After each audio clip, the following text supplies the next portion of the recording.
black people. It's all about the unity. There's nothing they can do with us, so ain't nobody who... We are in a state of emergency. Prejudice. Wrote a song about it? Like to hear it? Here it go. Free your mind.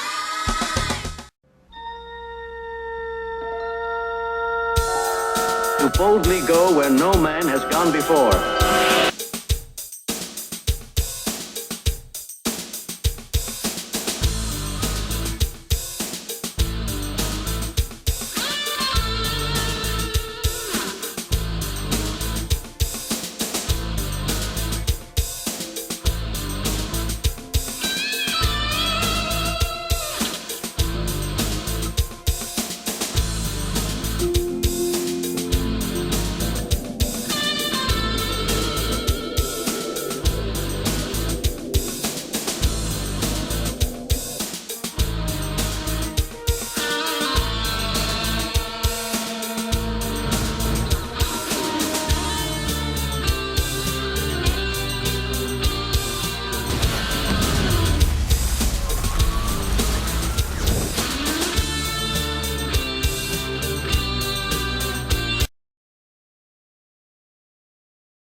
Black people, it's all about the unity. There's nothing they can do with us, so ain't nobody. We are in a state of emergency.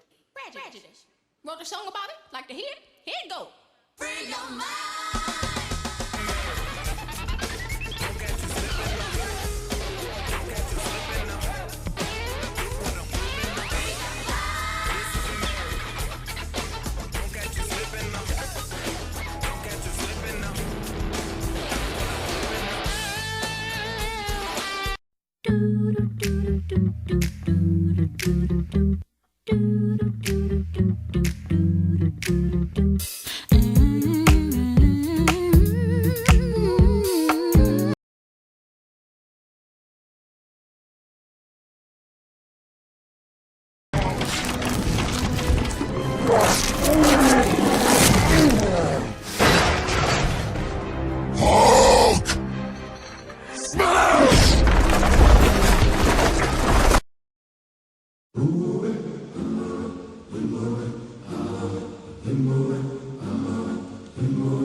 poor black person meets a white person and suddenly their life is better. A poor black person meets a white person and now they can get their shit together. White people to the rescue. What would we do without you? You make all our dreams come true.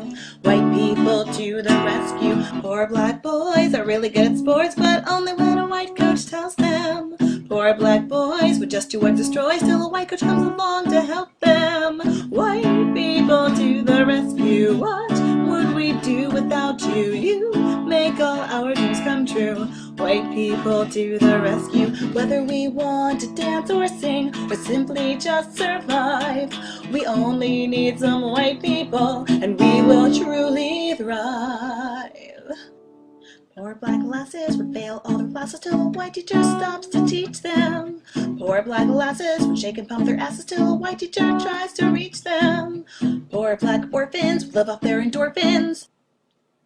Not much else rhymes with orphans. White people to the rescue, what would we do without you? You make all our dreams come true. White people to the rescue, white people to the rescue, what would we do without you? White people to the rescue, what would we do without you?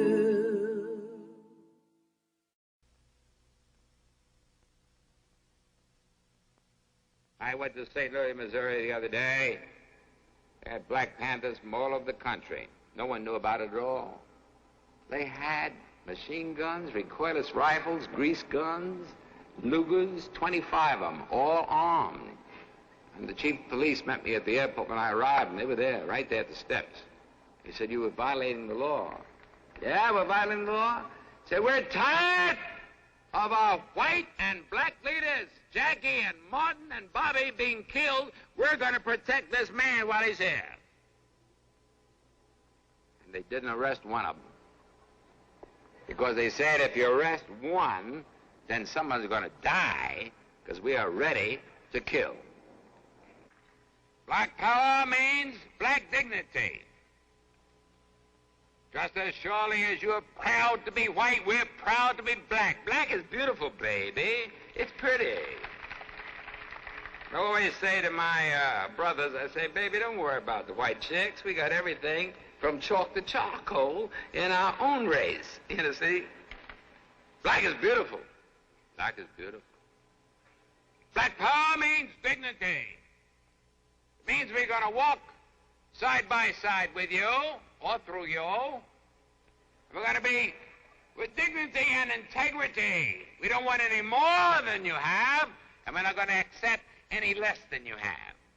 That's black power. 3 daughters of Malcolm X joined civil rights attorney Ben Crump today to reveal what they say is evidence proving the NYPD and the FBI conspired to have him assassinated. The civil rights activist and prominent figure in the Nation of Islam was killed at the Audubon Ballroom in February 1965. 3 men were convicted, but over the years there have been conspiracy theories about whether someone else was responsible.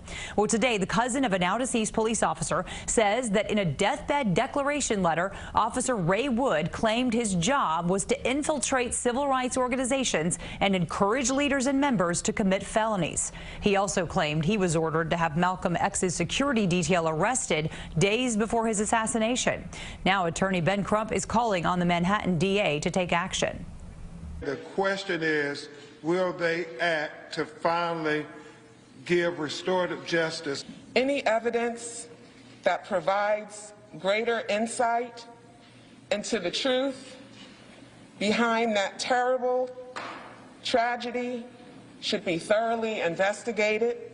We've reached out to the NYPD, the FBI, and the Manhattan DA for a comment, but so far have not heard back.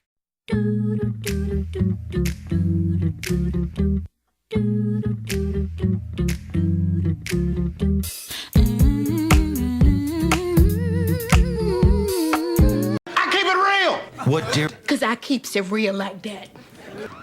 I keeps it real.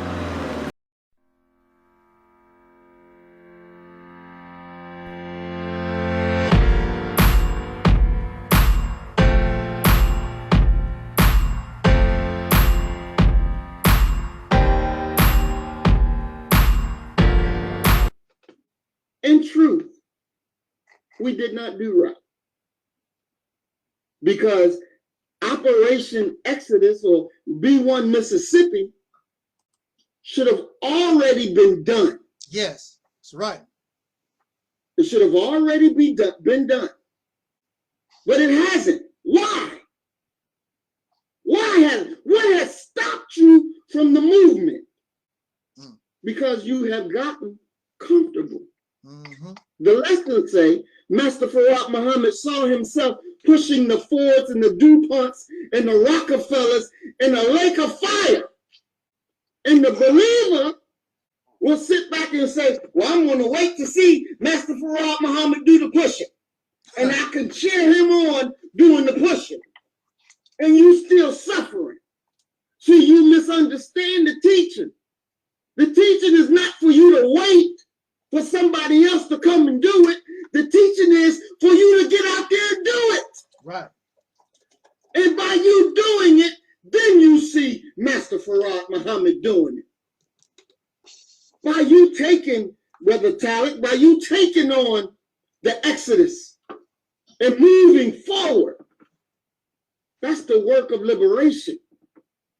That's the work of killing the nigger. That's the work of making them free. That's the living embodiment of the teachings of Master Farad Muhammad, if God came in his person. And I believe he did. And that's why we are not waiting to see nobody push. We're out there pushing. But there's a problem with our people.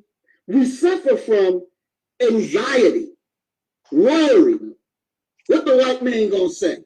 What the white man gonna do if you talking about going to Mississippi? That white man ain't gonna let you. Right. Well, goddamn, coward. Why you always want to put everything on what the white man gonna let you do? Are you a man or are you a faggot? We gotta just be real. Cracker ain't gonna stop you. But if you wanna suffer anxiety, if you wanna always be a slave, then you'll have no movement. So I'm gonna say, dear brother, I thank you for having the vision, having the forethought, and having the courage. Because even when you sent me your email, it wasn't like we were on best buddy terms. And you sent it anyway. And when I read it, I said, excellent. Yes, sir. Let's do it. Why? Why? Because I knew it was right. I knew it was right. And so that made an obligation on me to pick up and do.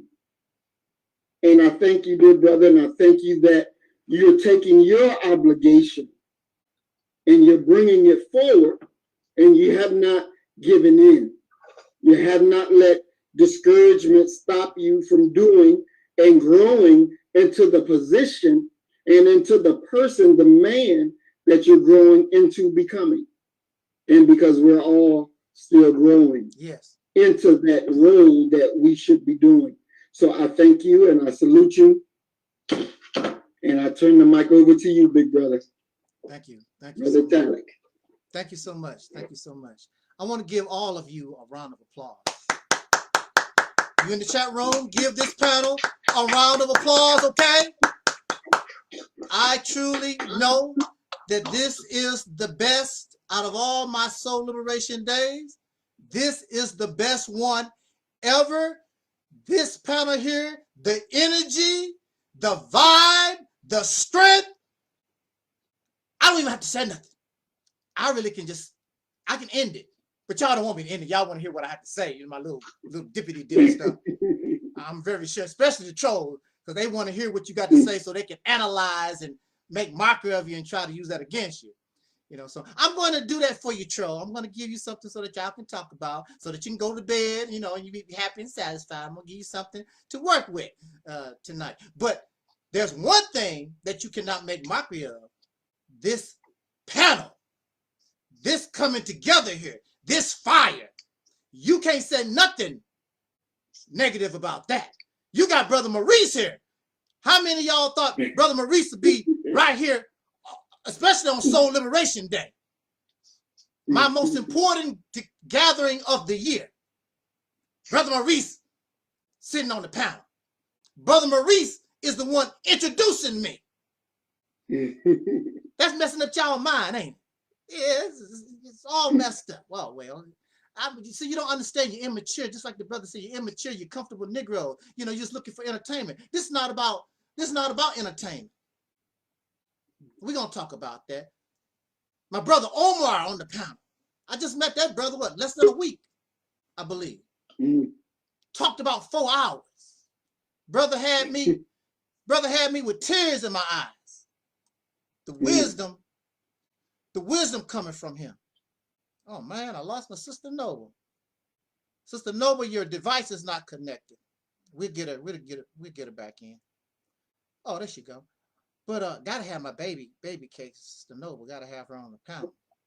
I don't feel comfortable. Yeah, there she go. Talk with that brother for 4 hours. And when he started talking, and he was telling me how he was attracted to those words, Exodus, in the title, Mississippi. And he began to explain. It made me to think that you don't never give up. You're on the right path, and you need to keep trucking, or in this case, keep on that track and keep chugging down the road. That's what it made me to think, made me to know. Then right behind him, I got my sister Omega contacting me. I'm like, wow, the fire just keeps coming. The fire keeps burning. I must be doing something right.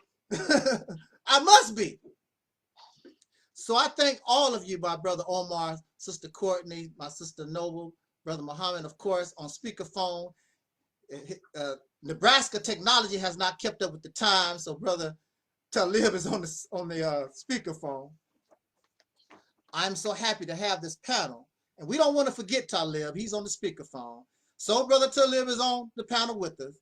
So just want to remind everybody, and I just want to talk a few minutes, and we want to call it a night. It's 6:30. Is everybody all right?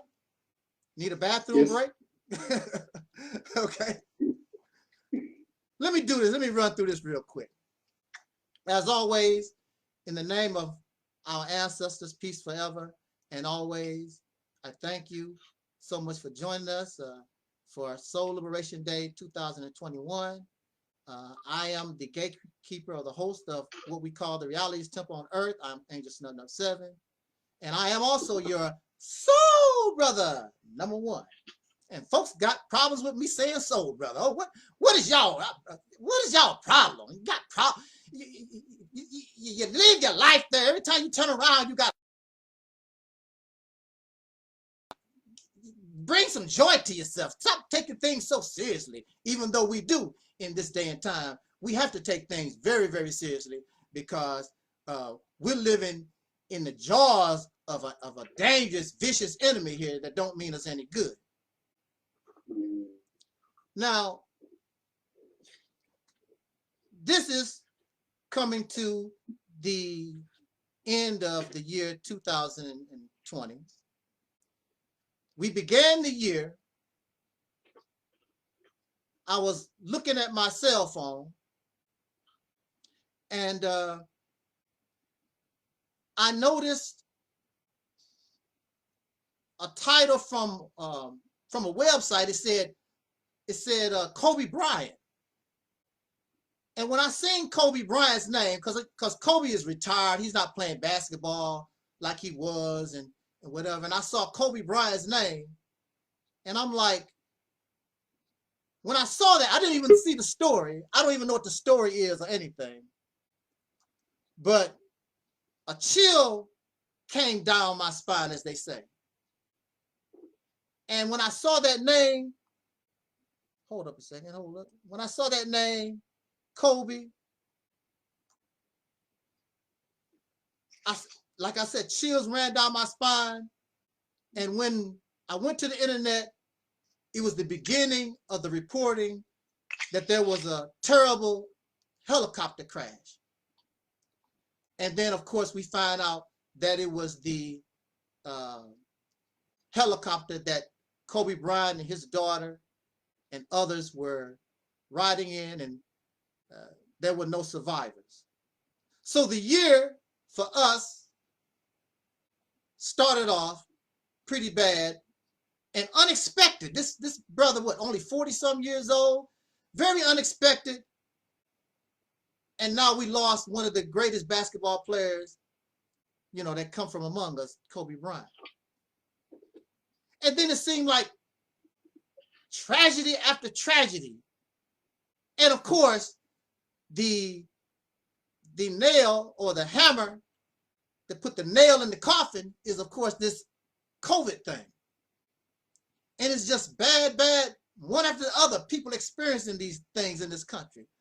Very terrible, and the year 2020 will not be soon forgotten. You talk about New Year. No, this will not be soon forgotten for years to come. This is something that has affected generations. They're going to be talking about COVID-19, and it's not over. We're going into the year 2021 with COVID. And of course, they're reporting a new strain. So it's a long way from being over. And then my own personal reality that I had to deal with. I found out that I had a serious medical problem, an intestinal blockage, and I had to undergo, I thought it was going to be, well, all surgery is major, but I thought I would be going through just a slight type procedure or whatever. That's what I thought. But it turned out to be a very 7-hour procedure. And of course, prior to that, you thinking about your own mortality, because you can suffer complications and you can go into surgery and you may not come out alive. And that's what happened to many people. But I was all right with that. And it did not bother me, because I think, you know, when they put you to sleep for surgery and you never wake up, I think that's one of the best ways to go out. Really, to be quite honest. You know, you just go to sleep and you never wake up. You know, you have people being fired upon, get shot 30, 40 times and sliced up, and, you know, like Kobe died. And I can't even imagine the feeling of being in a helicopter and this thing is going, crashing down. You have, I mean, it happens quickly, but your mind is going, you know that you're going to die. You know it, chances are. Or you're going to be so hurt up, you wish you was dead. That's terrible. That's a terrible thing. And so I'm thinking about my own mortality. And then, of course, after all that time has went by, I met my brother Omar, and we talked.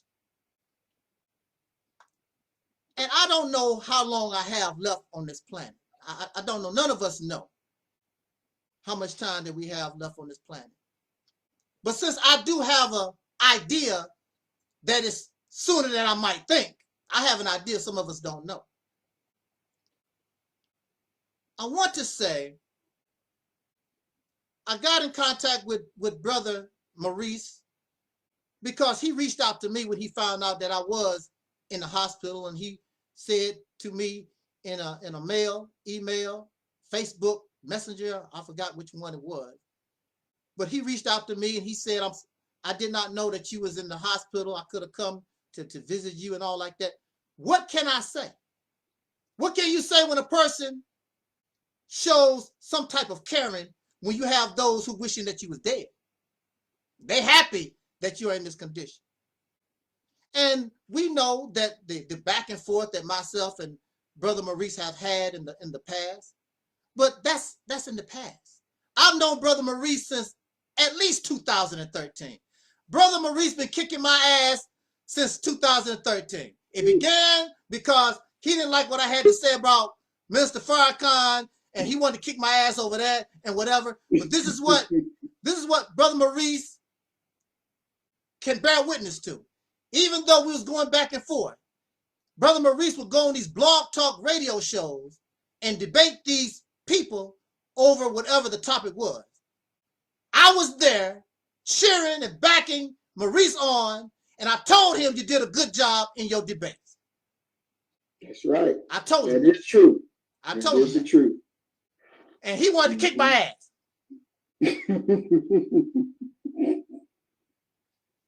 Now, earlier this year, I did not want to,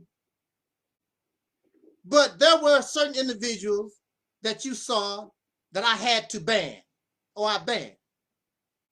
Now, you would think Brother Maurice would have been on that list, but you see, Brother Maurice never was on the list, and a whole lot of other folks you thought might be on that list. And I'm going to explain why they made the list and others did not make the list. Again, I'm going to stay with Brother Maurice because Brother Maurice is here. And Brother Maurice is here to defend himself or say that I'm a liar. Call me a liar.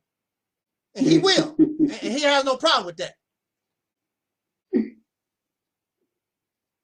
Like I said, I've known Brother Maurice since 2013.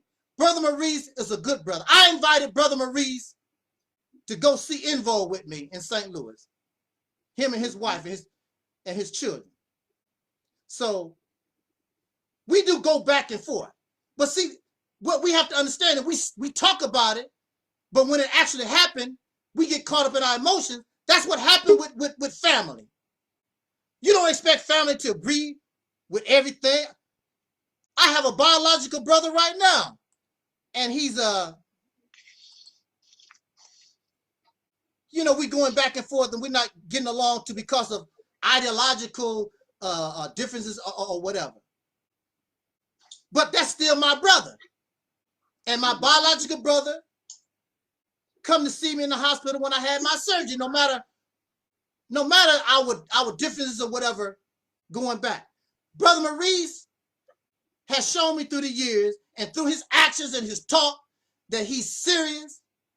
He's a serious individual. He's a sincere individual. And he's always, to me, he's always growing, always maturing. The Maurice that you see on the panel today is not the Maurice that was going back and forth with me 2 years ago. It's not the same person. Nope. This Maurice has matured since then. And that's what it's all about. Our maturity. Our being able to stop being a hypocrite, talk about that's my brother, and be your brother. You can't expect your family. You have family members that don't care nothing about what you're talking about. You have family members that don't believe what you're talking about. Are you going to ostracize them? Maybe your mother and father because they don't care nothing about what you're talking about. Y'all can. Family don't do that. When I was growing up, family stuck together, even though they knew a family member was totally 1000% wrong. I'm standing with so-and-so. Well, he committed that murder. Well, we'll deal with that when the time comes. I'm standing with my family. And families stick together. So when Brother Maurice come to me and tell me he's a wish.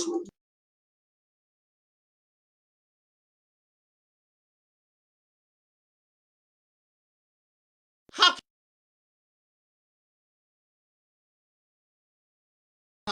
can I do that? I can't do that. When somebody's trying to do you right, when somebody's showing you some type of care, the best thing that you could do, the wise thing that you could do, and the most civil thing that you can do is just give them the benefit of a doubt and just say, okay, brother, I embrace you back. Will there be problems in the future? Who knows? There was problems in the past. Who cares? But one thing, and this is another thing that I remember. I don't know, Brother Maurice, if you remember. I've been trying to find a video, but I know you said it. It's on that video. It's in one of our live streams when all of us was together, Guy, Craig, and all the gang, when all of us were together. You told them brothers. You might disagree with Taalik. You might not like some of the things that he said, but you told them brothers, Taalik loved our people. You told them that. I wish I could find that video, but I know that you said it. I was there. It's there somewhere. Yeah. I ain't gonna be going, listen to straight 3 hours and 4 hours long. I'm not doing that. But I know that you had said that, and so is Maurice going to, if is Maurice going to say that?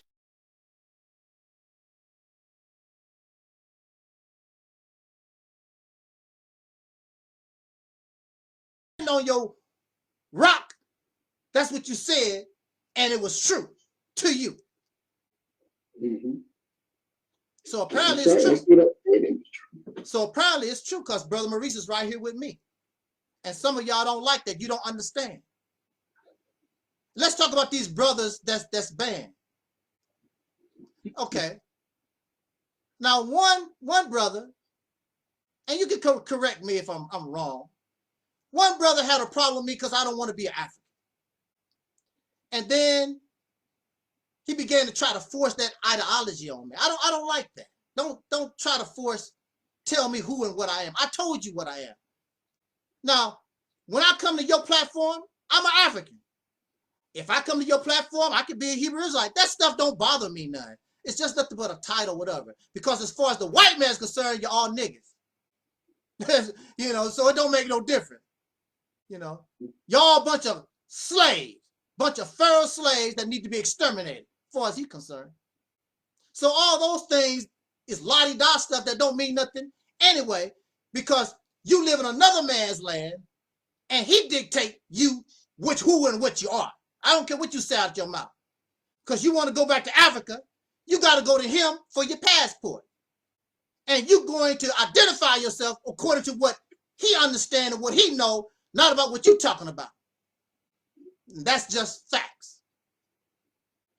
So you have a brother that he gets angry because I refuse to call myself an African, and then he comes on my page and tries to make mockery of the Mississippi campaign, and then he makes mockery of Sister Noble, calls her a mammy, and makes mockery of Brother Taalik, how he talks or whatever. That's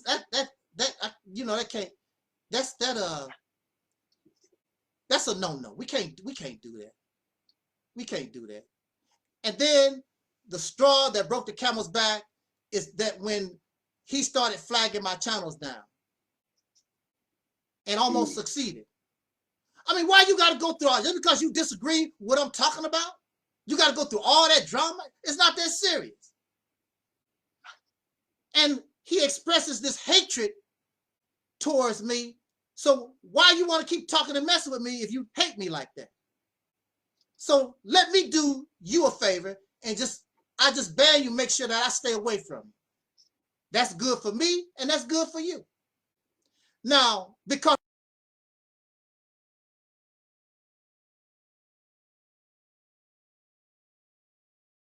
I don't hold grudges. Because if I held some kind of grudge, Brother Muhammad wouldn't be here. I don't hold grudges. I don't hate nobody. I don't go around trying to start trouble and problems with nobody. But this is the Reality's temple. I got to keep it real. I got to say how I feel. Otherwise, I'm fake. Now, just because we cool, does that mean I have to back down on how I feel about certain ideologies and beliefs because we cool? We cool, but I still have this viewpoint of this ideology or this belief. But you don't want me to talk about it. You want me to be quiet and sit. But I'm not being real. I'm being fake because I don't want to piss you off because I want to have this relationship with you. It's a fake relationship. It's a fake relationship. Because I cannot express how I really feel. So why do you want a fake relationship? Now, I understand how I talk.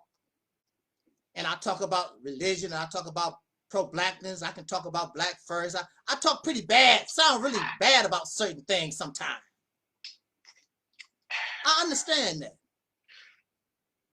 But I don't know how to express myself. I try to be as civil and nice as possible, but when I'm talking, I have to be me. Why can't we, if we disagree with whatever, how come we can't just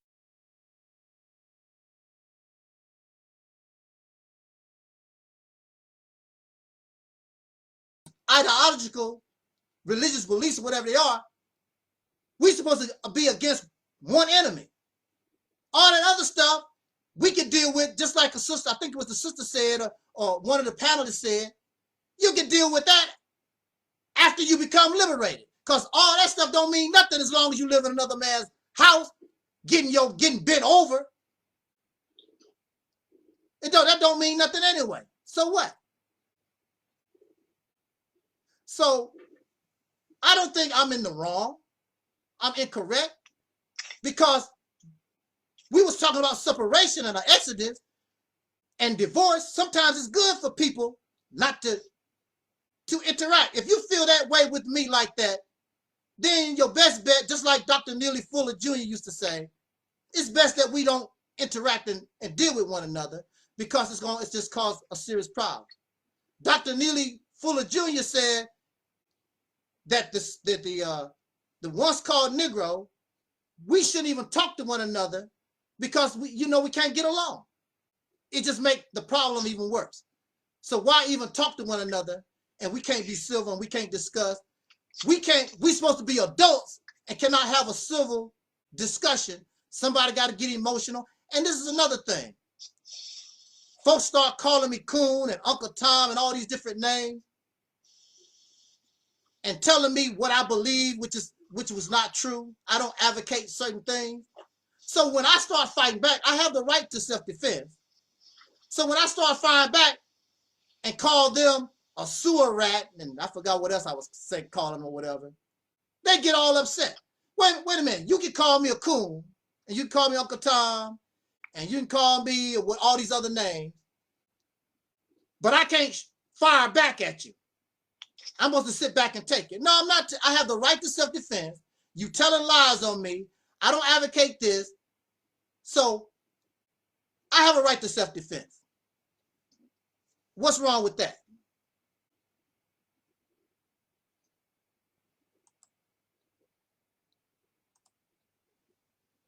I don't think, well, I know I have the right to self-defense.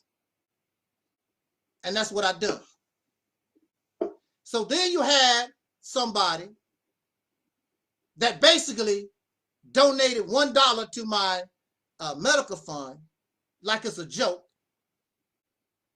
And that was the end, because this person, I mean, everything is a joke. This person's agenda, their intent is simply to try to show me that I don't know what the hell I'm doing. I don't know what the hell I'm saying, to make mockery and degrade. And you're going to send me $1 to my medical fund. It's a joke. It's not funny. 7 hours of surgery is not funny. Going through illness is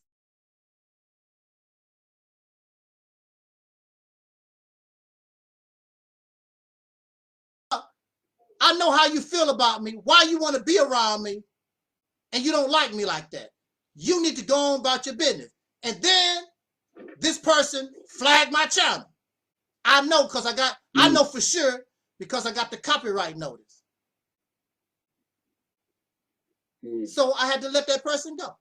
Now, the last person, as you see, I'm not mentioning no names. The last person I'm sort of funny with, because I could see deep down inside that he's a good person.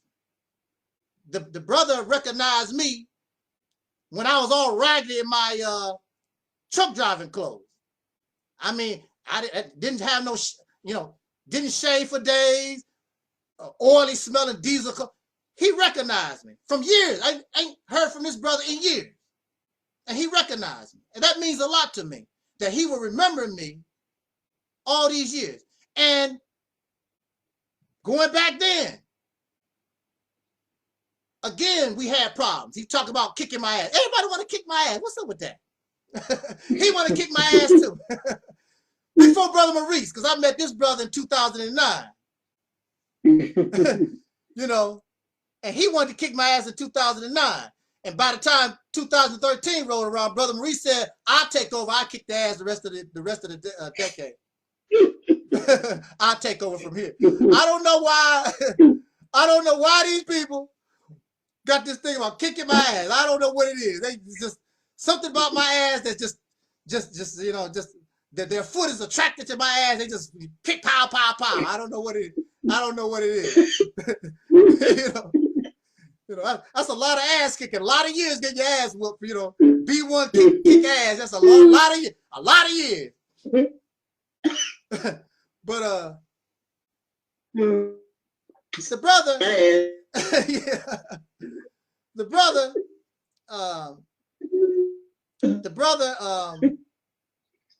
the problem that we have here, the brother's a good brother, and I really sort of felt bad about really jumping the gun, putting him in that band category, because he's really a good person, and I know he's a good person simply because of his action.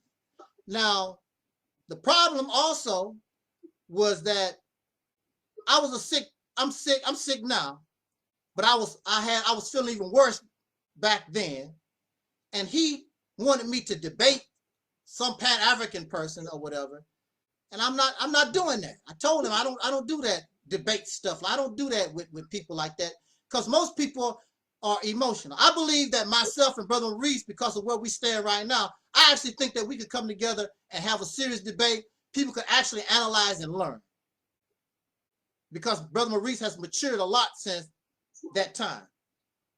But a lot of these people,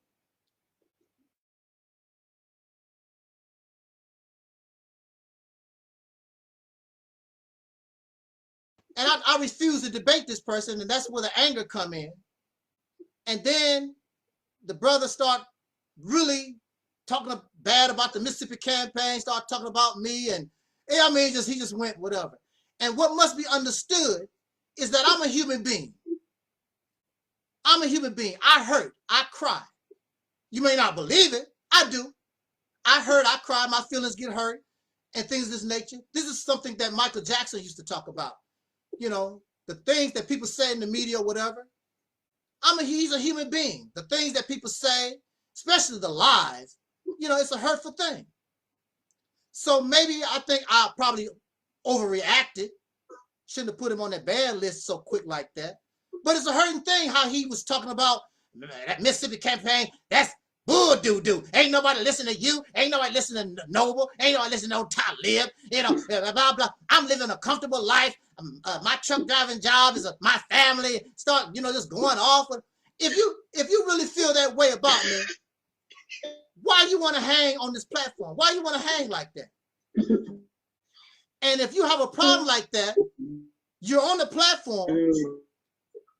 You can challenge or bring up the ideas to me anytime you feel like it. But you're not gonna do that because you know you're gonna get shot down. So you're gonna keep it to yourself. You're gonna keep it to yourself. Because you know, I'm not gonna let nobody come here and shoot down the Mississippi campaign. I'm not doing that. Because you don't have nothing better than Operation Exodus Mississippi. I know that and you know that. And again, I offer anybody, if you think that you got something better than Mississippi campaign and you can hold from crying, bring your happy ass to the forum. I'll debate you and show you in a few minutes before you can even get started that this campaign is the best solution, the most realistic solution that we as the once called Negro in this country, that's the best solution that we got here. Whether it's the Mississippi Initiative or whether it's Operation Exodus Mississippi, it don't make no difference as long as you take control of something. You don't run nothing, no neighborhood, no city, no town. A lot of y'all don't even run your house. Your children run your house. That's why you buy them damn $500 Jordan. They control it. And you still buying all them Christmas presents. Well, the kids at school doing it, you break down and you got you are red, black, and green. And we saw a picture of a red, black, and green. He got Christmas all over his page. And he blocked me so I can't see his page no more. But it's too late, bro. I already seen RBG in a Santa Claus outfit. You don't even run your house. So I have feelings. I'm not perfect. I make mistakes. I've never come on this platform and told you that I'm perfect. I never said I'm perfect. I don't make mistakes, things of this nature. I don't say that. I never tell you that I'm some type of Christ or Messiah. I never felt the hate in 2020 towards me. I've done nothing to these people except be me. I have a problem with religion. I express myself. I have a problem with spirituality. I express myself. I have a problem with a lot of this pro-black, pan-African, blackity-black tea. I have a problem with those things. If you can't handle me having a problem with it, you shouldn't be around me. You can't take it. Because I'm going to express myself and be me. Because if I'm not me, I'm fake. And why you want to be around somebody that's fake? I'm going to be me. And if you can control your tears and your emotion, we can have a debate over the issue. But see, I don't really like debates because when it's all said and done, you still going to believe what you believe. You're not going to change your mind. I see all these debates, and whoever believed in whatever, I didn't see nobody's mind get changed. They still was the same. Oh, we learning. How you learning? You ain't learning nothing. The only thing you are there is to cheer you.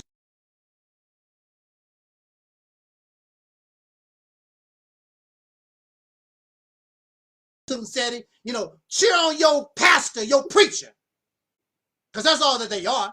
They're not revolutionaries. They're just nothing but pastors and preachers. So debating is worthless. It don't mean anything. And you're gonna cheer on your hero whether he lose the debate or not. Oh, so and so won. It was quite obvious he lost, but you still gonna say so and so won because that's your boy. That's your lady friend. Most sisters don't get involved in all these debates. But Brother Maurice is here because I don't hate. I don't hate us. And we go through emotional things, but I don't hate nobody. Now, if I hate somebody, we know who that is. That's this vicious enemy that we have to deal with. And he has earned the hate, the lynchings, the discrimination, the mockery, and the list goes on and on. He's earned hate. You and I shouldn't be that way. We are supposed to be against him. I'm not interested in hating you. I have no reason to hate you like that. So I get emotional, but I cannot maintain it because I love us. I don't hate Brother Farrakhan. I don't hate Marcus Garvey. I don't hate Africans. None of that stuff that y'all be talking about. I love us. And I stand with those who have been the victims of these vicious beasts. I know who the enemy is. Let me make a few more points. I'm going to let us go. Just want to put that personal out there. My door is open to us. Some of you may not understand. And you hold these grudges. We cannot afford to hold these grudges. Because unification is the only thing that's going to get us out of this. We got to have unity. That's why I don't care how many times Brother Maurice kicked my ass, I'm going to keep reaching out. I got to. Because unity is the only thing that's going to help us get out of here. We're going to have to learn how to work, even though we have differences of opinion or whatever. You're going to have to learn how to grow up. And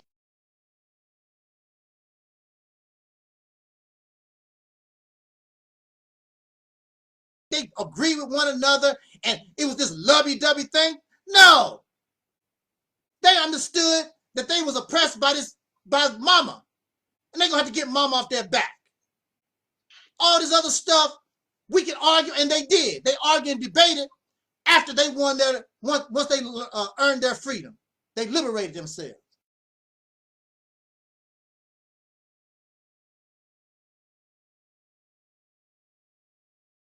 All that stuff, do it after you get free, after you become liberated. And you can do that all day long. I'll be sitting on the Mississippi Gulf Coast beach getting a tan while y'all arguing and stuff over there. You know, because I'm not really interested. You know, you can go to the colleges and the universities and y'all can argue and debate that stuff 24 hours till you're blue in the face. But now you can do it and you earned it because now you liberated and you free. And you earned the right to do it. Right now it's nothing but entertainment. And it's not taking you nowhere. It's nothing but entertainment. Something for a feral slave to do. Because I don't have nothing else better to do. I'm not fighting the enemy. I'm not taking it to the enemy. It's just something for a slave to do. Hold on, my favorite TV show getting ready to come on. See, that's how y'all do. Super Bowl. Taalik, what you talking about is cool, but the Super Bowl getting ready to come on. I remember Sarah Seti was doing a speech and he had to hurry up because he knew his people, the Super Bowl was getting ready to come on. That's a damn shame. That's a damn shame. That goes to show you, now here you are in an atmosphere, Black Power family hotel, and you want to go see the Crackers run up and down with a football. That's what's on your mind. And you wonder why we're not liberated in 2020. Because we chasing football game. I can't wait till the NBA, blah, blah, Black Power, you know, going back to that Pan-African.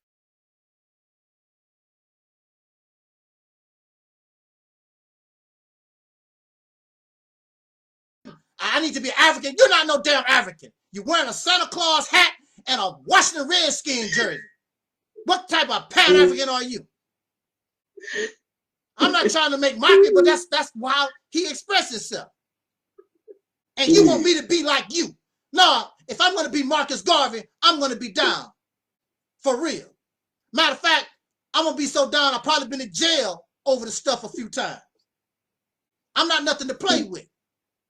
When I was in the Nation of Islam, I was ready to kill a brick. I'm not playing with you. If Minister Farrakhan had gave the order to do whatever, it's done. I'm not here to play with you. Is the enemy playing with you? No. You got to get serious, just like your enemy is serious. He's not playing with you. He's ready to take you out. Do you understand? And the only thing you want to do is go out to dinner with your girlfriend and get some red lobster. That's the only thing on your mind. You know, trying to get in somebody's panties. You know, that's the only thing on your mind. You know, keep making all these babies and can't even produce, you don't produce baby milk, you don't produce baby diapers, baby seats, nothing. All of it with your Black Power crap, all of it, everything that you get come from your oppressor.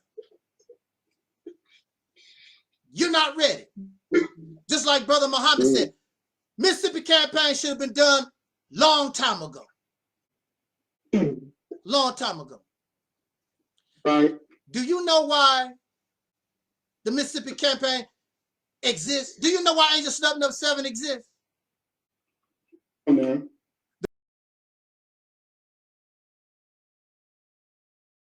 The failure of those prior to me.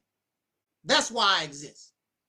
Because if you were successful, or if what you're doing was actually making progress, there will be no need for me to show up. But you're missing something. You're lacking something. You're staying in the past. I was talking to Brother Omar. They stay too much in the past instead of dealing with the present and having vision for the future. And the Mississippi campaign has all those components. Every component that you need to be successful is in the Mississippi campaign. Operation Exodus Mississippi Campaign, the full title. Exodus, you need to leave. Campaign, because you are at war. This is a campaign. You need to look at Mississippi like you're going to war and we getting ready to take over these towns and these cities. We taking over this country. Taking control of the country. And I want to get that straight because they like to use words against you. What you mean taking over? No, we want to take control. We want to take control of it. Really, it'd be the same thing because we still took over, but you know, just for the sake of language. What you mean take over? Want to call you a domestic terrorist and all that other crazy nonsense. So that's the reason why. The reason why Brother Maurice exists. And he was attracted to the Mississippi campaign idea because it's time for a change, a new strategy, a new way of looking at things, doing things. That's right. Those things are good. You can incorporate those ideas, but it has to be under one umbrella, one army, moving forward in one time. You see how armies march? The soldiers don't, this group of soldiers go this way, and the other one go that. They march in time together, in rhythm. And that's what happens with the Mississippi campaign. You come together under one umbrella, you march in time, in rhythm. One goal, one purpose, one destiny, one plan. You put all these factions together under one umbrella and move forward. If you lose, you lose. But if you win, you win big. You win big. We do it together. Win or lose. Right. But you do it together. And you can say, I honestly made an attempt to do this. Yes. Now, we haven't evolved. So, Liberation Day, because that's what we need. Liberation. You should want that. Aren't you excited? That's right. Aren't you excited? No. Yes, sir. No, they ain't excited. They ain't excited about it. Because just like the brother said, I'm sorry, y'all was all, I was listening to so many people, I forgot who said what. But they're comfortable in this oppression. They're comfortable in this oppression. So how can you be excited about liberation? Liberation means work. And you don't want to do a whole lot of work. You want somebody else to do the work for you. That's why Jesus will fix it. Yes, he will. Jesus. Come on, Brother Muhammad. Come on with me. Jesus, after time. Woo! I was in church with Sister Nova doing that. Jesus will fix it. Na, na, na, Jesus will fix it. Na, na, na. That's how we do it. That's how they do it. Waiting on the mother plane. Waiting on somebody to come and do something. It's not gonna happen. It's not gonna happen. It's on us. A man put us in this condition. It's gonna take men to get us out of the condition. Your problem is you're not a damn man. And people get on my case because I talk about black men. You put black men down and soul brothers down, blah, blah, blah, blah. No, I'm trying to lift you up, get you to show you that you're not a man. You need to work yourself to get back to that. If we was men, ain't no man gonna be a slave for nobody for no damn 400 years. Come on, man. He had to be broken. That's right. And the reason why you still broken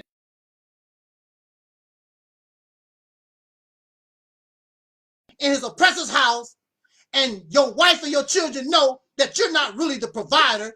Another man is doing the damn providing. That's right. We don't produce food, clothing, shelter, electricity, gas, nothing. It all comes from the peckerwood. You should be embarrassed as a man. A man don't want to live in another man's house. Here you are living in this country. You're not an equal. You don't make no laws. Come on. You don't make no policies.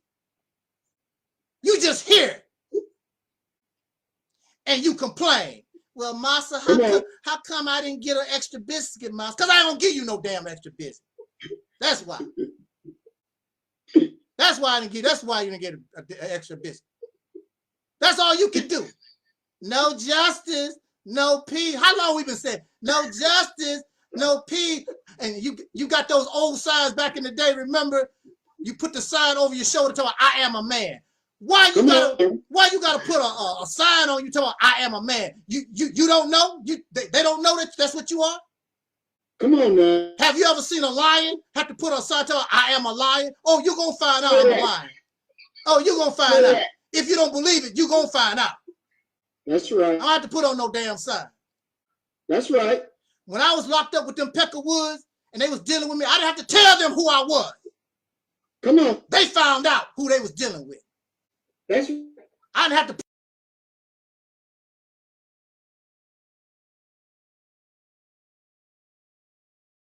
Brother Maurice and brother Gary, whatever, they kicked my ass for a long time. When it's all said and done, I whooped them, embarrassed the hell out of them. They told me, it can't be done. You can't get out of here without our permission. Wrong. I used your law and got out. And a damn thing that you could do about it. That's why I'm telling you, the Mississippi campaign comes from that foundation that you can use the law. Take their gun and shoot them with it. Go ahead. That's where we're coming from. Understand, whatever tools they give you, use it against them. The Black Panther Party was a prime example, except they didn't keep it going. They found loopholes in the law. Then the Peckerwood turned around and closed the loopholes. Keep finding them. There's plenty of them. Keep searching for them. Keep making that Peckerwood change the law. That's right. Keep them on their feet. Keep them working. Your ass should have plenty of energy because we've been doing all the working for the last 300, 400 years. You should have plenty of energy to do some work. That's right. You should be excited about your liberation. When I present Soul Liberation Day, people talk about, what is that? You should be excited. You should be happy about it. Being liberated. Your soul. Out from under this vicious beast. You should be happy, but they're not. They're not. And you have pro-black folks talking all that blackity black stuff. They're comfortable too. And that's why they don't like Angel Snubbing Up 7 because they know, I know that you're fake. You're not really real. I told you back in the day, I'm willing to do almost anything. It's not a game to me. You're not ready to die on the battlefield. You're not ready for that. You want to see your grandkids grow up. How the hell are you going to be a soldier and you tell me, I want to see my grandchildren grow up? That means you don't have no interest in your liberation because you have to understand, many soldiers have never seen their grandchildren. That's and right. you may not never see, you won't see your grandchildren. You won't see too much of nothing because you putting your life on the line to make something better for your grandchildren. That's right. Malcolm X never saw his grandchildren. Dr. King never seen his grandchildren. That's right. They died on the battlefield. Right. Many of the people that fought the Revolutionary War, they did not see their future generations. They didn't see none of that. That's right. But that's what happened when you're a soldier. You have to understand that. You know, your wife and the children, if you have, they have to understand, I'm a soldier. I'm leaving the house, but I might not come back. See, when we are in Mississippi and we're in control of Mississippi, we become soldiers. Your wife and your children have to understand, when we go to war, I might not be coming back.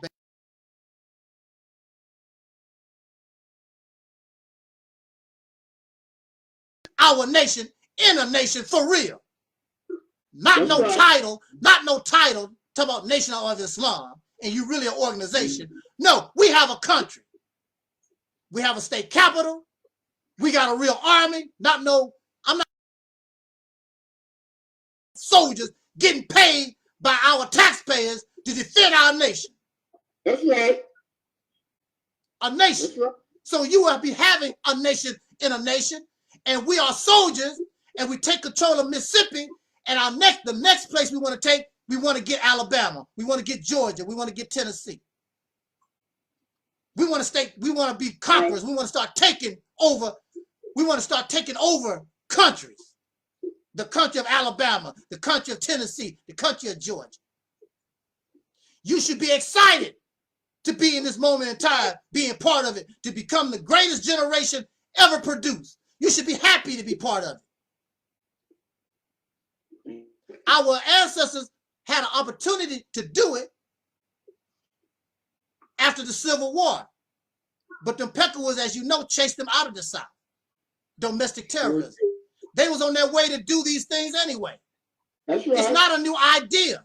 The only thing I'm doing, and Brother Maurice is doing, the only thing we're doing is continuing on what they left us, the legacy that they left. We trying to do what they couldn't do. It can be done. It was already being done. You should be excited. Well, we're doing the work. You hear people say, we're doing the work. We got a lot going on. People tell me, don't mess with Angel Snuffing Up 7. He ain't doing nothing anyway. We doing the work. What kind of work that you doing? From 2010 to 2020, if you put all this Black Power stuff together, what have they accomplished? Thousands of followers, lots of money. Put it all together from 2010, what have they accomplished? Now you see the leadership riding around in better cars and fancy houses. You see that, but you don't see a lot of activity. Now, since you don't give Angel Snuffing Up 7 nothing, you shouldn't expect nothing from Angel Snuffing Up 7. Now, the difference between them and Angel Snuffing Up 7, you give Angel Snuffing Up 7, my conscience bothers me if I cannot produce for you. That's right. My conscience bothers me. I'm not interested in driving around in fancy cars and living in fancy houses and all like that. Because when it's all said and done, that don't mean nothing when you're dead.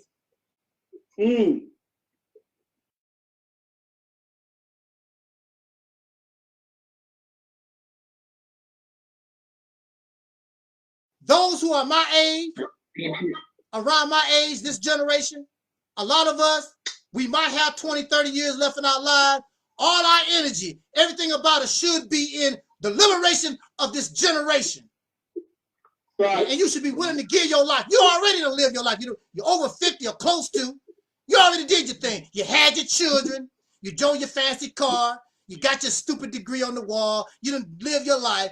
Now give your life to your people. Give your life to your people. That's right. So you tell me that you do all this work.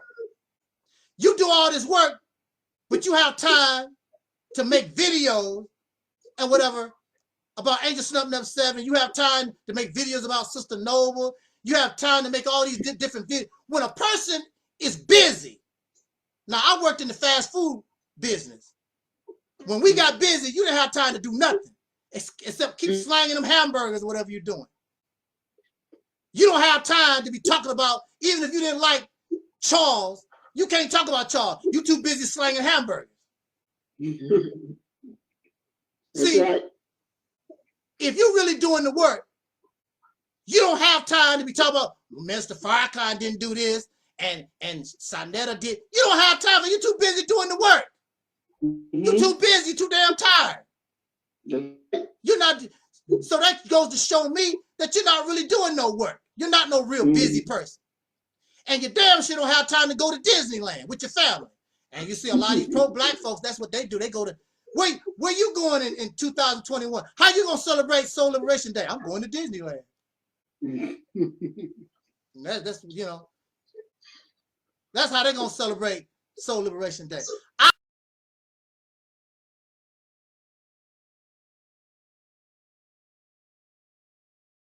You're Uncle Tom and you a coon and they talking all this stuff, blah, blah, blah, blah. They talking all this stuff. Now I see them on Facebook.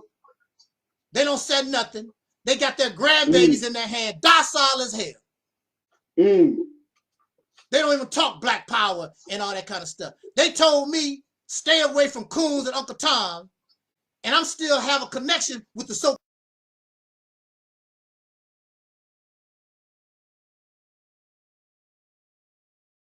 book, rock-a-bye baby in the treetop, then they said I'll be there. That's what they do. Don't tell me who my friends are. Stay away from Uncle Tom. You don't tell me what to do. And look what they turn out to be. A bunch of lackeys.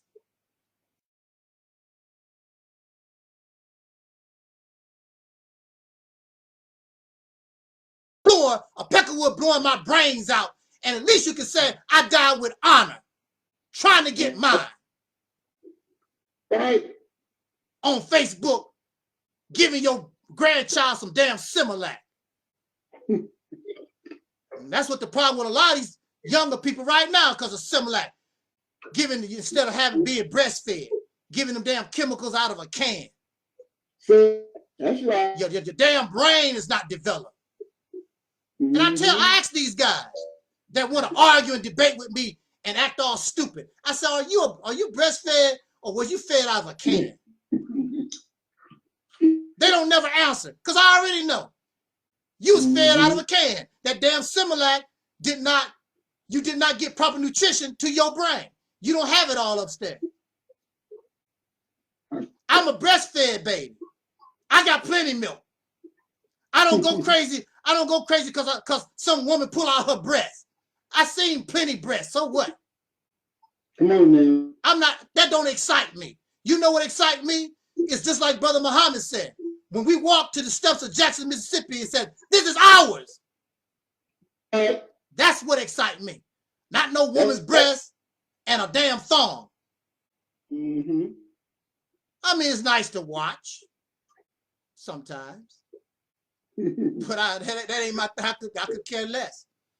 That's not top priority. Exactly. You got breasts and a thong, but she's a slave. Come on. Live in another man's country. So what? You ain't gonna be doing that in our country. You're gonna learn how to be modest. And ain't no thongs, and showing all your stuff like that. I'm not expecting you to dress up like no garbage bag or nothing, but we don't do that. You deserve better than that. You're a great woman. And the woman in our society will be put on a pedestal. And be protected. And our children protected. You sex traffickers, if we catch your happy ass when we take control of you, you don't have to worry about no court dates. Sure don't. The only date you gonna have is a date with the Mississippi River. Right. What happened to so-and-so? We don't know. We just found a body in the Mississippi. The Georgia, the Mississippi Bureau of Investigation ain't gonna investigate a damn thing. That's right. When we take control, a proud people, you're gonna change your ways so that you can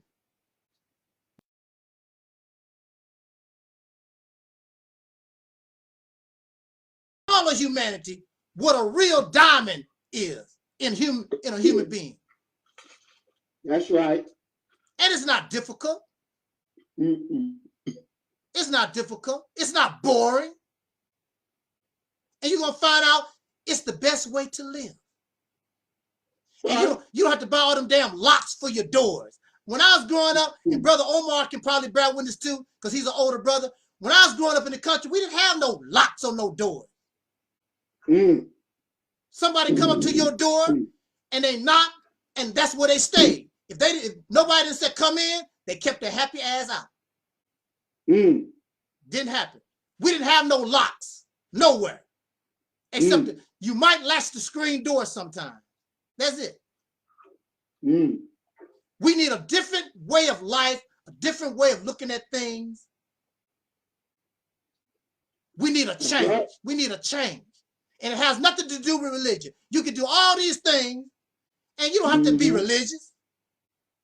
You can be righteous and you don't have to be religious. You don't have to believe in a God or nothing like that. And nobody want to try to force you to do nothing. We want to show you that you can live a righteous, clean life. Ain't nothing wrong with that. That's right. Nothing wrong with that. They got you believing, running around here, looking at pornography 24 hours a day, and watching murder, just like Brother Muhammad was talking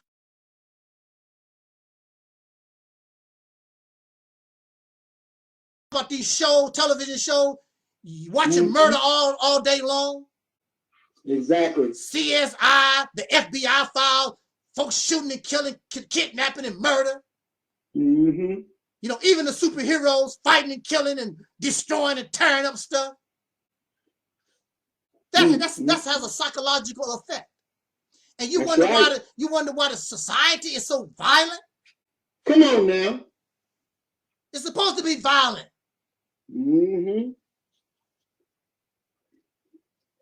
We have a lack of focus. I don't want y'all to get angry at me, okay, when I say this. We are doing too many things here. This person want to do this, and this person want to do that, blah, blah, blah. There's no focus. In martial arts, they teach you focus. Remember that scene in Enter the Dragon, and Bruce Lee was trying to teach the student, and he pointed to the sky, and then he hit him in the head.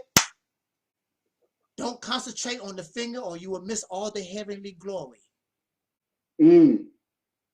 Because he's too focused on the finger. When he should be focused on that whole, the universe itself. That's right. We focus on small things here. Yeah. And we're not looking at the universe, the whole picture. When we talk about the Mississippi campaign is the catalyst so that the whole universe can open up to you. Come on now.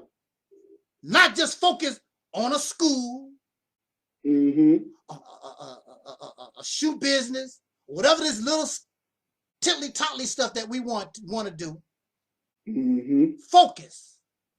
And your mind, if you want liberation, or even if you want a woman, when brothers chasing a woman, you focus. Man, I got that. That's right. Damn, she fine. Man, you know, you focus on that. And that's the only thing on your mind, 24 hours a day. How can I get that? Come on now. You don't focus on, you know, when it's this one particular woman that you want, you don't be thinking about Sandra and all like that. Your focus is, I want that. And you focus on it.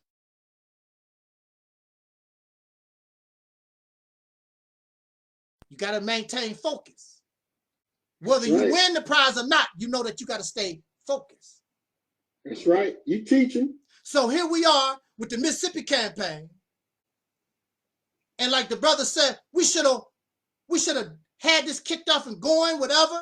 Mississippi Initiative, Operation, whatever. Should have been years ago. But why? Because we're not focused. We have people, they're not focused.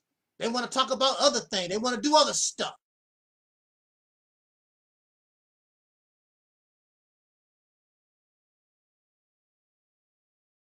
Whatever it is, they don't have no focus. When I was locked up, I was focused. And you need to understand this. If you don't care, nobody else don't give a damn. If you don't care, why should anybody else give a damn? I understood that nobody looked out for my situation more than me. They put booty in my face. They put other things in my path to try to distract me from what I need to do. I said no. I can get booty when I get out. My focus is getting out. That ain't nothing to accomplish. I need to get out of here. had to stay focused. Always in my room, reading law books. Always in my room, writing. Focus. How I'm going to do this? How I'm going to get out of here? If this don't, always trying different things. Well, if this don't work, I'm ready with something else. See, you have to be flexible in your thinking. If you're driving and there's a roadblock, what you going to do? Go through the roadblock? The reason why the road is blocked is because of construction or something is wrong. You can't keep going because the road is blocked. We have a mentality where the road is blocked and we still think that we can keep going forward. No. You're going to fall off the cliff. You're going to go into somewhere and have a serious problem. You have to change direction. We don't want to change direction. But that's what we're going to have to learn how to do. I understand that's the way that, well, my granddaddy,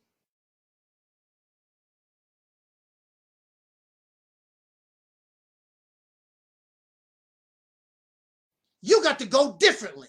You got to have a change of direction. You have to learn how to be flexible. Lack of focus, because you want to do too many things. Right. You have to put your mind in one spot here and said, this is what I'm going to do until I accomplish my goal, until I get that woman. Now, once you get that woman, your eyes might, you get her, but your focus is, I want this one. And I'm not going to stop until I get her, until I accomplish my goal. We should have had this done a long time ago.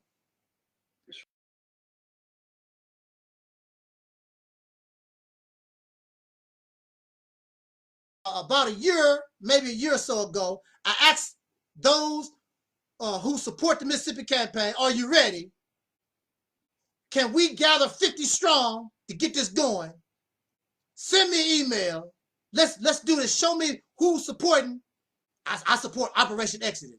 How do you support Operation Exodus? Because you smile? That don't help me none. That don't help the campaign because you smile. Yeah.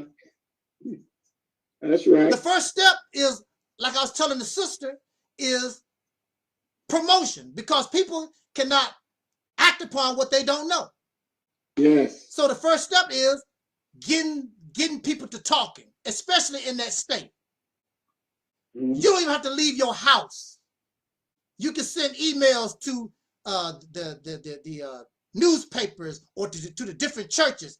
Send them email them, share the video, promotional video with them.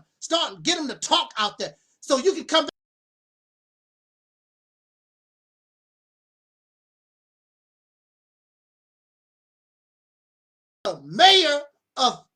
The mayor of Jackson want to talk to you. He want to get more information. Could you go visit? Those type of things. That's support. Come on. That's support. Right. When you put action behind your word. Yes. You're not supporting me. Now, if you don't want to do a damn thing, then you can donate money, but you don't want to do that either. You want to be stingy and keep that in your pocket too. Well, if you don't want to do the work, then donate to those who want to do the work. Come on now. Say that. I would like to have big US 61. They don't even know what the Mississippi campaign is, but when they go up and down, what the hell is a Mississippi campaign? They go on the internet. Let me look that up on Google. Let me Google what Mississippi campaign is about. Big old billboards with my bald head on I-55. Brother Maurice on I-55, I-20 going east. What is a Mississippi campaign? Get the people to talking. That's what we need. So if you support, I can't use a smile. I need your hands behind a computer screen. In the end, we need money, because they're not going to give us no billboards like that for free. It's not going to happen. And we got the money. We just rather keep it in our pocket because you're not excited about your liberation. That's the bottom line. Mm-hmm. Because my liberation is more important than the white man's money. I can get money. Matter of fact, I can put value on money when I come into power. Mm-hmm. Not worried about that. It takes sacrifice, suffering, and maybe even death to get what you want. That's right. And you're not ready. Why aren't you liberated? Because you have not earned it. That's right. That's why. You're not willing to pay. You're not willing to pay the price. Mm-hmm. Now look at here. I'm almost done. Can y'all bear with me just a few minutes here? I'm almost done. Look, you got Trump and Biden, and Trump is, whether Trump is president or not, Trump is very influential. It don't make any difference. He's proven that. You got Trump, you got the Democratic Party, Republican Party, you got all these Peckerwoods, whatever. They are fighting against each other right now, back and forth. Almost the same type of situation as it was that created the Civil War. And the Civil War caused us to be physically free,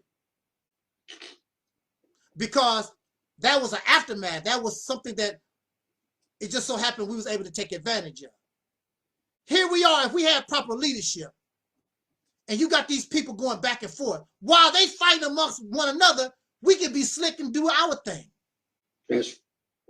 While they bickering and fighting the one, because they can't fight us and themselves at the same time. And we really ain't worth all that, really, to them. If we had proper leadership, we could really make some moves and do some things. They don't care nothing about Mississippi. Mississippi is a poverty-stricken state. Nobody don't really give a care. You in a situation right now, you can take advantage of it. Go in there and take control of all the cities in the state and the governor's mansion, whatever. And when they come out and fight from amongst themselves, next thing you know, we done changed the name from Mississippi to Akbar land or something. Who knows? They said, how the hell did that happen? When you're smart. Right. Take advantage of them while they doing their thing. But we don't have leadership like that. So here we are, and I talked to Brother Maurice about this. It's not easy taking control of a city, a town. It's not easy, not an easy thing. So what you think? How do you think that it's going to be so hard to take control of a state? It's not an easy thing, especially when you don't have no help. Right. When you don't have no help, it's very difficult. Mm. And I said this: if I died today,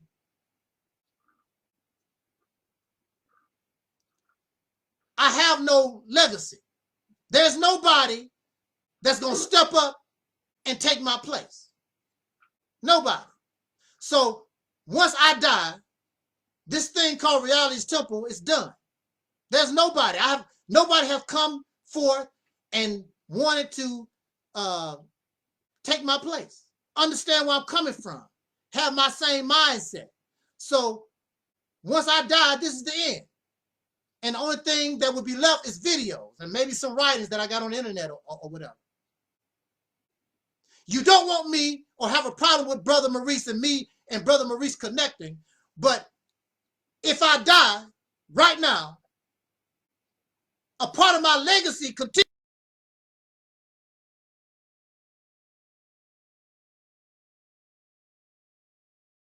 I still live through Brother Maurice. But y'all don't want me to be friends with Brother Maurice. You got a problem. You think that there's a problem with that or whatever. What have you done for me lately? You're not stepping up. You're not doing nothing except a cheerleader. I don't need no cheerleader. You need somebody that's ready to take action, even if it means your life. Willing to give everything that you got. When I was with Minister Louis Farrakhan, I was willing to give everything. I ain't caring about no money. I didn't care nothing about no this and that. I'm ready to give up everything for the end goal. That's right. You're not ready for that. You enjoy what you got for Christmas. That's what, you're not ready for this. We need to take control of our destiny.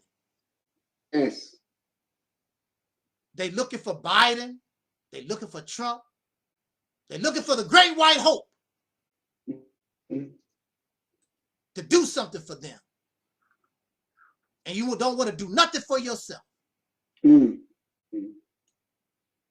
want somebody else to do the work. You want Farrakhan to do all the work. You want Sanetta to do the work, or young Pharaoh. They always looking for somebody to do the work so they can sit on their ass and give them money so they can feel good about themselves. But you ain't did a damn thing. Nothing. You don't even really support the people that you tell you support. You giving them some money, but you really don't support them. You don't do nothing. You're not going to be liberated until you earn it. And that's another thing. That's another thing people don't like about me. I only give you credit when you earn it. I'm not going to tell you that the black man is God and you ain't earned it. I'm not telling you that.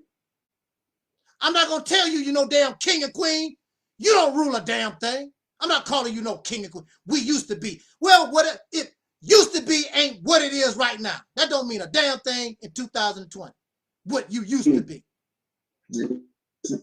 And if you used to be that, tell me when you did it. You ain't ruled a damn thing. Only thing you've been is a slave in America. Waiting on the next episode of The Cosby Show. That's who you are. That's who you've been in this country. TV watcher. That's what you've been. Waiting for the next episode of Good Times. Dynamite.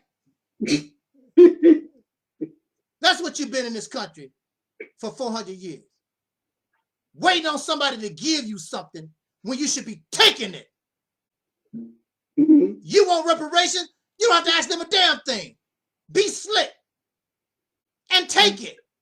Use their laws and get it. The Mississippi campaign is a catalyst and a vessel where we can take it, whether they like it or not.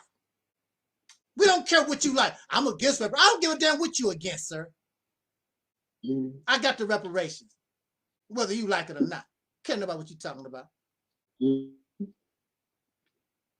Be smart enough to take it. Waiting on somebody to give you something. You have to take control of your own destiny. Yes. Stop letting people tell you what you should and shouldn't do. You take control of it. When you begging somebody for something, they determine where you go and what you do. And I'm not into that. We're not into that on this platform. We don't do that. And for those of you who believe in God, wouldn't it be a beautiful thing? You said God gonna come, or when Jesus come, wouldn't it be a beautiful thing when you take control of your destiny? And when Jesus come or your Savior come, and they come, when they get here, it's like, there ain't nothing for me to do. Because you done took control of your destiny. I took care of things myself, sir. That's right. It's nice that you showed up, Jesus.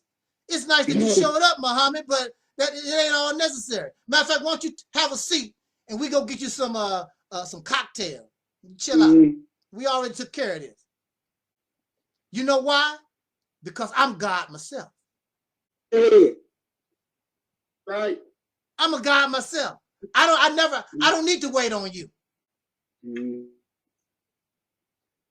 So I want to say this in my conclusion. For those who keep pushing this narrative, well, if you so into that, when you gonna move to Mississippi? You need to move to Mississippi. First of all, I'm not your Savior. I'm not your Messiah. I'm not your leader. I owe you nothing. I don't have to do nothing. So we don't even have to argue that point. I'm not responsible for grown people. Now you have people that say I'm your savior and I'm your Messiah. That's what they do. When you look at Mississippi, it has to be a prepared place. I'm not going to ask nobody to go to a place and it's not prepared. Before a bird lay an egg, they make a nest first. They prepare that egg by making a nest. So the people, in order for us to do what we need to do, those who are living there already, they must be prepared properly. So when you make that move, everything else fall into place. The egg, the hatching of the egg, all that type of stuff, and things move forward. So it has to be prepared first. And so that's what we need to do first. If the people don't have the right mindset, it don't make any sense to do anything with them. They are satisfied with being in the condition that they're in. Why should I waste my time with people who want to be slaves? I'm not. You might want to do that. I'm not into that. And then there are many who suffer from what I call the little red hen syndrome. You heard of the story of the little red hen? And she went out and got some seeds, and she asked the other animals, will you help me plant the seeds? They said, no, I ain't gonna help you plant no seed.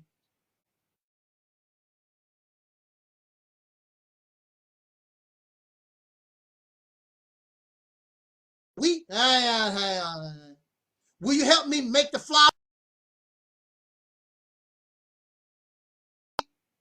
Bake the bread? I ain't gonna do. But once the bread got done, now here come everybody. Will you help me eat the bread? Everybody want to come. Oh, no. I don't do that. I don't do that. I'm not going to do all the work. Sister Nova, Brother Maurice, Brother Omar, we ain't going to do all the work. And your happy ass come and eat the bread. It ain't going to happen. If you don't want to help, if you don't want to participate, it's fine with me. If you're comfortable where you at, that's fine with me. Now, if you want to be saved, you need to go to some other channel and talk to some other people who do that. They do the saving thing, the Messiah thing. I don't do the saving thing. You don't want to help yourself, then hey, that's on you. But if you want to get off your ass and we really want to make a change and really want to do something, I have no problem with people who want to help themselves. Yeah. I'm not going to be the little red hen and go out here and see another thing. If I do all this work, if I do all this building, then I deserve to run things the way I feel they need to be run. You don't have nothing, you don't have a say so in nothing. Because you didn't help do nothing. So I run it and I get all the credit. I get all the credit and I run things the way I want it to be run. But see, it's for us. So if it's for us, all of us should be participating. Yeah. Not no I, not no you, us, we. And so when we make laws, we make the laws. When we make the policy, we make the policy. It's about we. And we get the credit for Mississippi, not me, not Maurice. We get the credit for taking control of this state, not an individual. And that way, you can feel pride and your babies can say, look what we did, because the Mississippi campaign, I got it set up. Even the little children can work and participate. And they might be too young to remember. You take a picture of them when they little babies and you show them, you helped us become the nation we become. Look at those seeds you was planting when you was 2, 3 years old. That's right. And they can feel pride. This is my nation. And when we go to war, they be happy to die for their nation. Take control of your destiny. Become the great people that you claim you are. Be that. Don't claim it. Be about it. Be real. And stop tripping and getting your.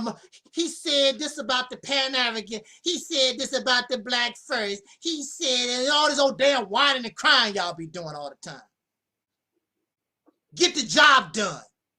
The reason why I talk the way I talk is because we need to get off our ass and be real and do the work. We don't have time for debates going back and forth and all this kind of stuff. Pretty soon it's going to be too late. You don't have a safe haven. You don't have nowhere to go. You don't have nobody to protect you. If things broke out right now, what you going to do?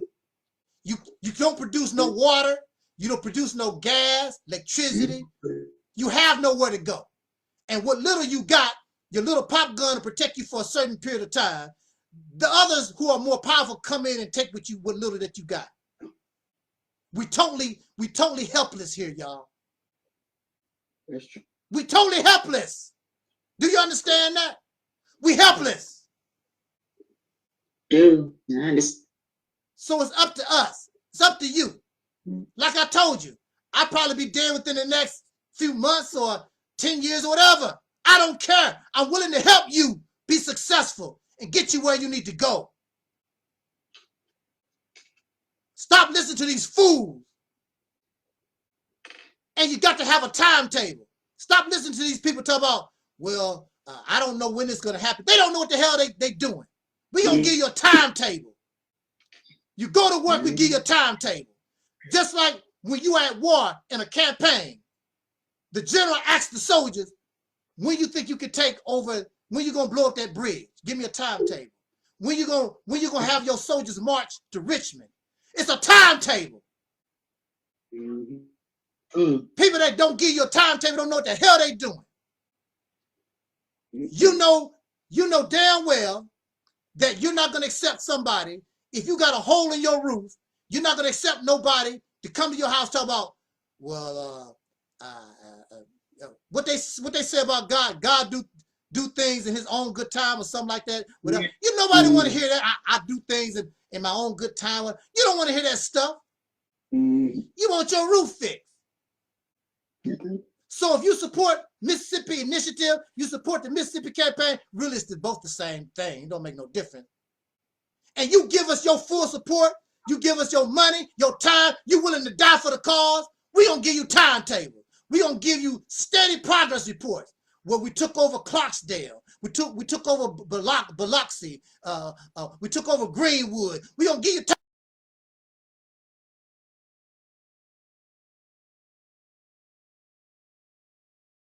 That's right. Keep messing around with these losers and this nonsense and living these fairy tale, the real pipe dreams.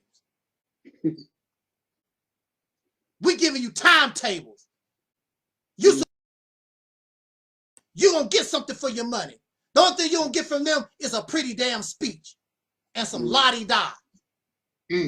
That's all you're going to get. That's all you've been getting for the last 10 years. La-di-da. Get on board the soul train. Get on board. Get on board.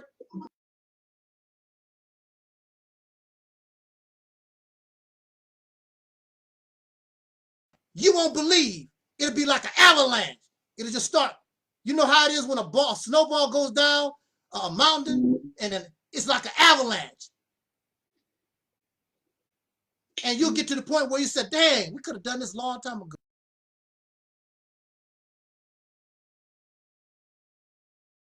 Get that in your head. It don't take much. Once you get to rolling, nothing can stop you. Just like Brother Omar was saying, I believe. Nothing can stop you.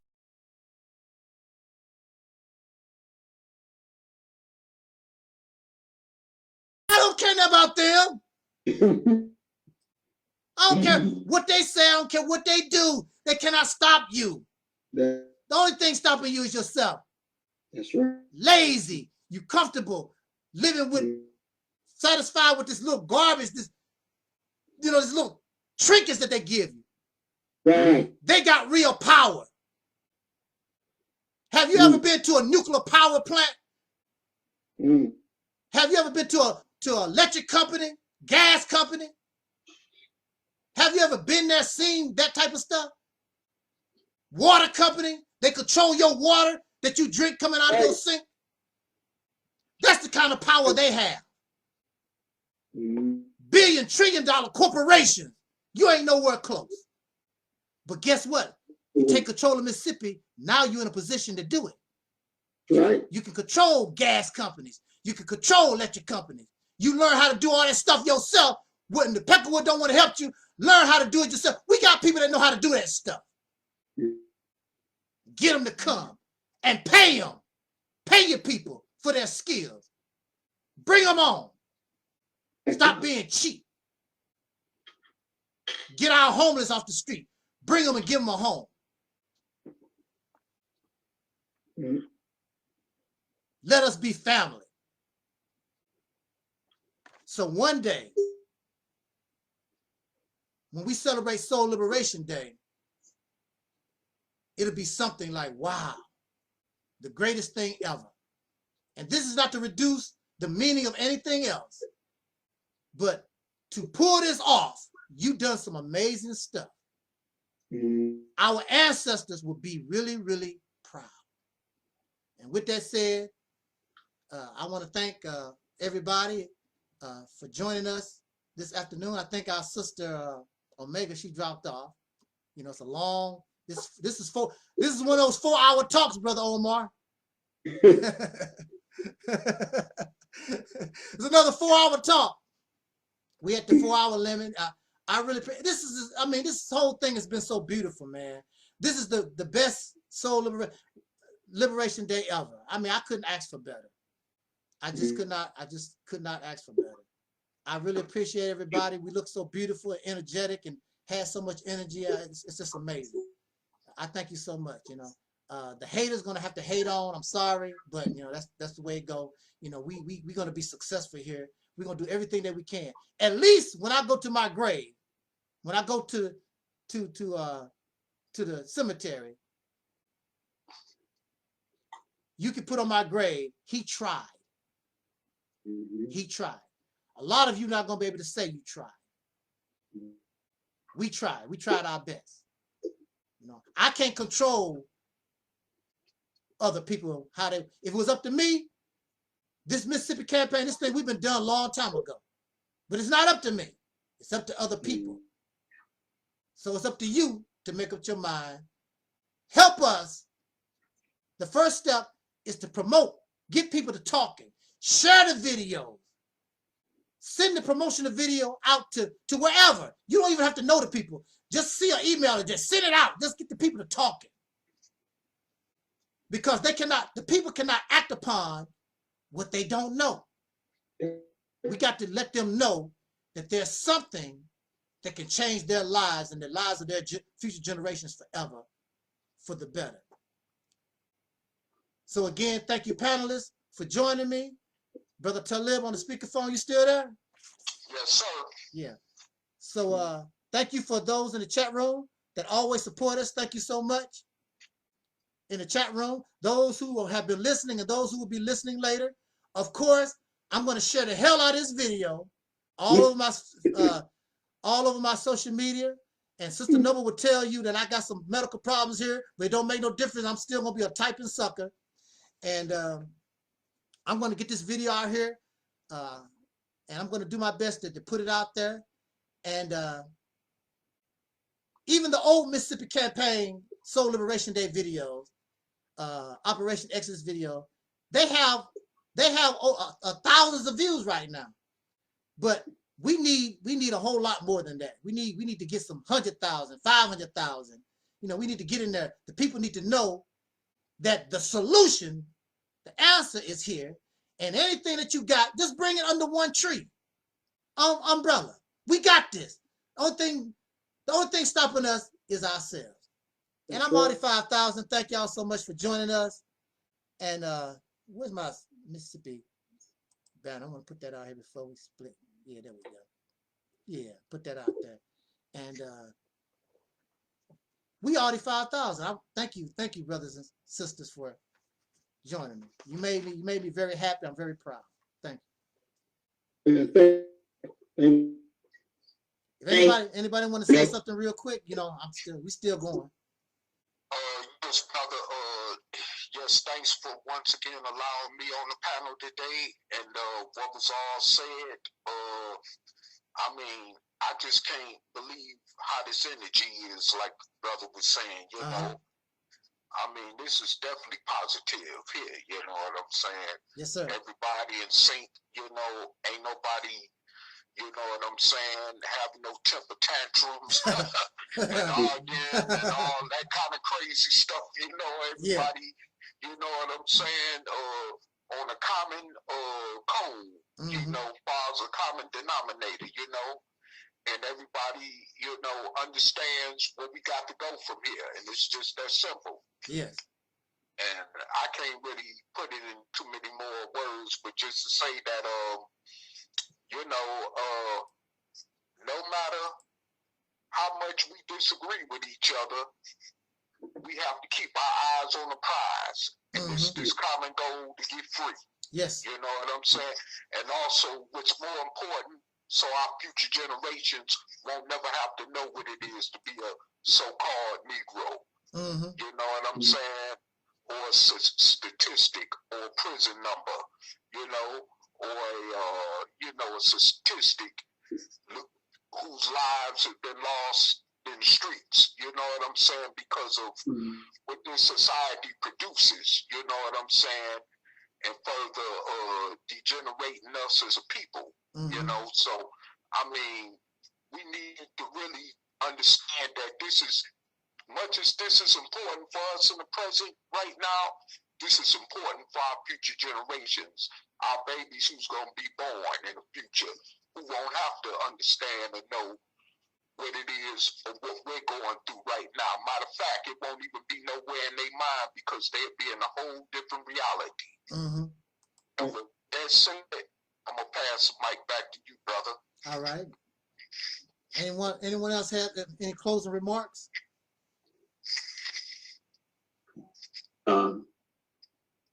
Subject.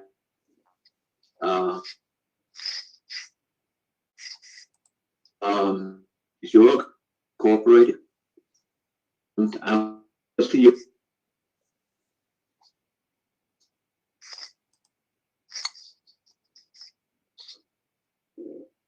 What is that?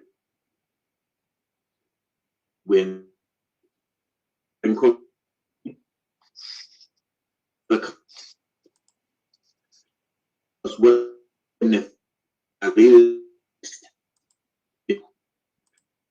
it's a personality, but they did to what might work in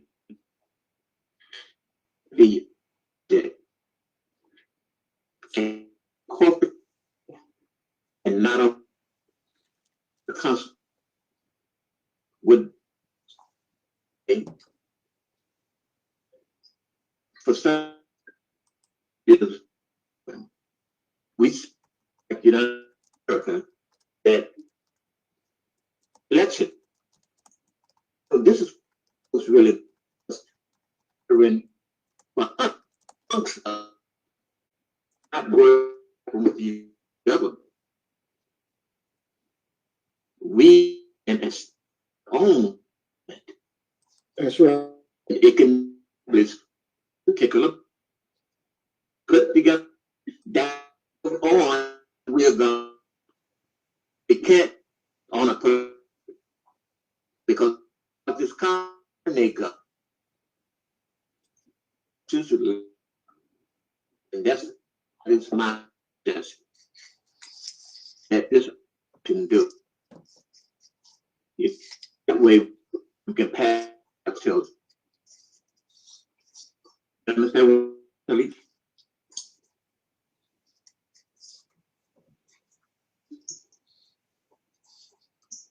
Okay, we'll talk.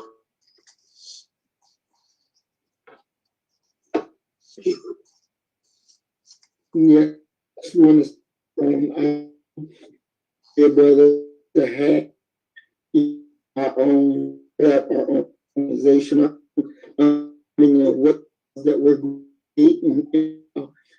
I'm having technical difficulties on my end. All about agency yourself. We'll do that. You see, it's all messed up. Enemy to be us and we for them. I asked they and coming back, they know. So you know this what it's about. So it's true, and the thing the Constitution 18:6 for the right as passed in 16. This is the foundation of those who are American citizens. Your right to and it's fortunate for us when the troops left off and it killing started for us, and we never back from all of our or the majority of our leaders were free, and now return is the job. And just want to thank you for my embrace and blessing to. Can't even tell what he's saying.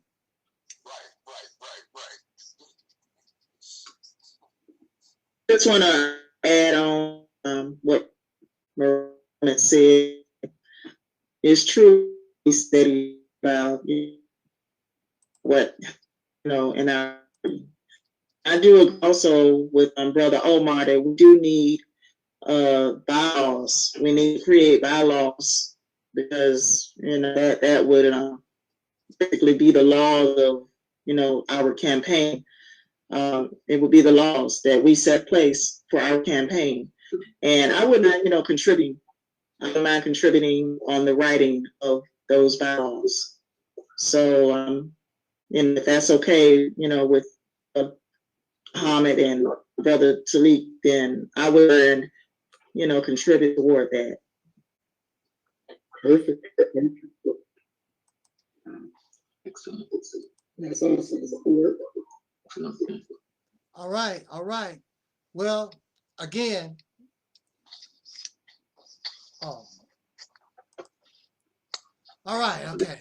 I had my mic.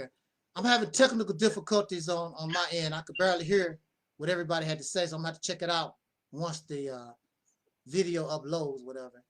But again, thank you so much, Brother Omar. I'll be talking to you, later on this week sometimes probably. And Brother Muhammad, I really thank you for coming and your presence. You're very powerful young man, and like I said, you're if I die today, you're my only prodigy, brother Muhammad.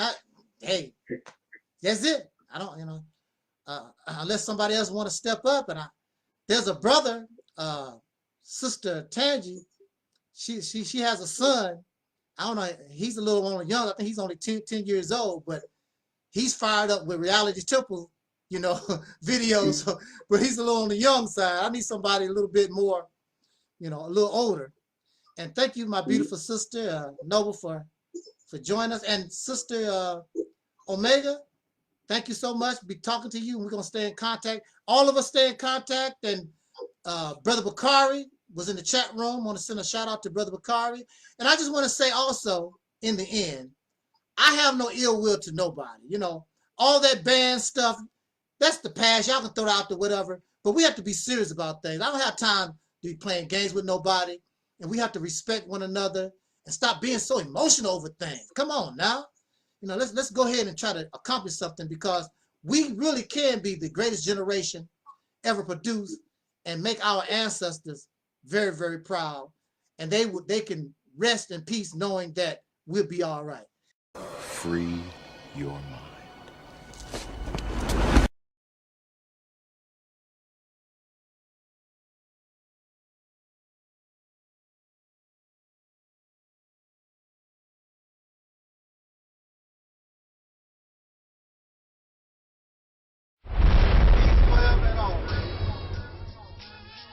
Black people, it's all about the unity. There's nothing they can do with us, so ain't nobody. We are in a state of emergency. Prejudice. Wrote a song about it? Like to hear it? Here it go. Free your mind.